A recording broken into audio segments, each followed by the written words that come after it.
ஒருத்தரோட அர்ப்பணிப்பு ஒரு தேசத்தோட வரலாற்றையே மாற்ற முடியும்னு நம் தேவன் மீண்டும் மீண்டும் நிரூபிக்கிறாரு. இப்போ நாம அப்படிப்பட்ட ஒருத்தரை தான் பார்க்க போறோம். இருள் நிறைந்த ஒரு தேசத்துல ஒரு ஒளிக்கதிர் பிறந்தது. அவர் பெயர் தான் கங்கா பிரசாத். 1851 பிறந்த இவர் சிறு வயதிலேயே அவரது அம்மாவை இழந்துட்டாரு. அதே நேரத்தில் சமூகம் கொடுத்த அழுத்தத்தினால அவர் பல வழிகளை அனுபவிச்சாரு. அந்த துயரமிக்க அனுபவம் அவரை தேடல் நிறைந்த வாழ்க்கைக்குள்ள தள்ளிடுச்சு. அவரோட மனசு அமைதியையும் சமாதானத்தையும் தேடிச்சு. அதுக்காக ஏங்கினாரு. அந்த ஏக்கம் கிறிஸ்துவிடம் கொண்டு வந்துச்சு. கொஞ்ச நாட்களுக்கு பிறகு அவரோட அண்ணாக்கு டார்ஜிலிங்கில் இருக்கிற ஒரு டீ எஸ்டேட்ல வேலை கிடைச்சது. 10 வயதான பிரசாத் அவரோட அப்பா கூட அங்கே போனார். நேபாளத்தில் ஹிந்து ஃபேமிலியில் வாழ்ந்த பிரசாத் டார்ஜிலிங்கில் இருக்கிற ஸ்காட்லாந்து மிஷினரி பள்ளியில் சேர்ந்தார். அங்கே பைபிளை முதலாக திறந்து பார்த்தார். அதில் உள்ள வார்த்தை ஒவ்வொன்றும் அவரது உள்ளத்தை தொட ஆரம்பித்தது. ஆதியாகமம் முதல் வெளிப்படுத்துதல் வரை தேவனின் வாக்குத்தத்தங்களை விழுக்க தொடங்கிட்டார். மேலும் அவர் ஆங்கிலத்தையும் கற்றுக்கொண்டார்.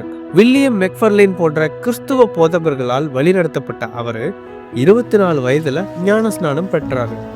ஞானஸ்நானம் பெற்ற உடனே நேபாள மொழி பேசும் மக்களுக்கு இயேசுவை பற்றி பிரசங்கிக்க ஆரம்பிச்சிட்டாரு.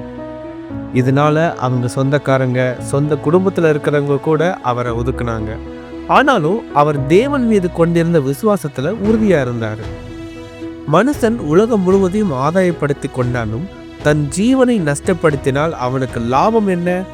மனுஷன் தன் ஜீவனுக்கு ஈடாக என்னத்தை கொடுப்பான் என்று மத்தேயு 16ஆம் அதிகாரம் 26ஆம் வசனத்துல கூறப்பட்டிருக்கு. இந்த வசனம் கங்கா பிரசாத்தின் மனதை ஆழமாக தொட்டுச்சு. தேவனுடைய வார்த்தை அவரோட இருதயத்திலும் மனதிலும் கிரியை செய்ய ஆரம்பிச்சது. மெக்ஃபர்லேன் போன்ற மிஷினரி மூலம் 4 ஆண்டுகளில் நேபாள மொழியில பைபிளை டிரான்ஸ்லேட் பண்ணாரு. அதுதான் நேபாள மொழியில் உருவான முதல் பைபிள்.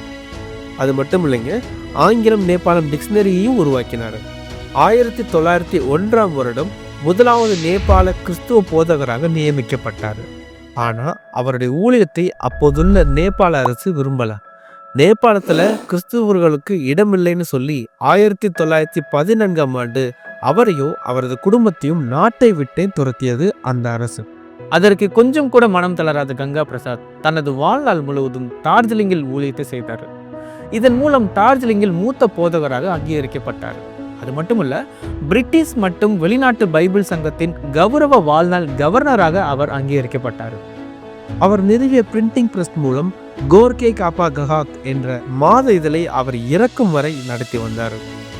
தாய்நாட்டை இழந்தாலும் எதிர்ப்புகள் வந்தாலும் கங்கா பிரசாத் ஒருபோதும் தேவனுடைய பணியை நிறுத்தலைங்க. தன் வாழ்க்கையை முழுவதுமாக தேவனுக்காக அர்ப்பணிச்சிருந்தார். அவர் விதைத்த விசுவாசத்தின் விதை இன்று நேபாளத்தில் ஆயிரக்கணக்கான விசுவாசிகளை உருவாக்கியிருக்கு. கங்கா பிரசாத் பிரதானை போல நம்முடைய வாழ்க்கையையும் முழுவதுமாக தேவனுக்காக ஒப்பு கொடுக்கும் போது தேவன் நம்மையும் வல்லமையாக பயன்படுத்துவார் என்பதில் சந்தேகமில்லை.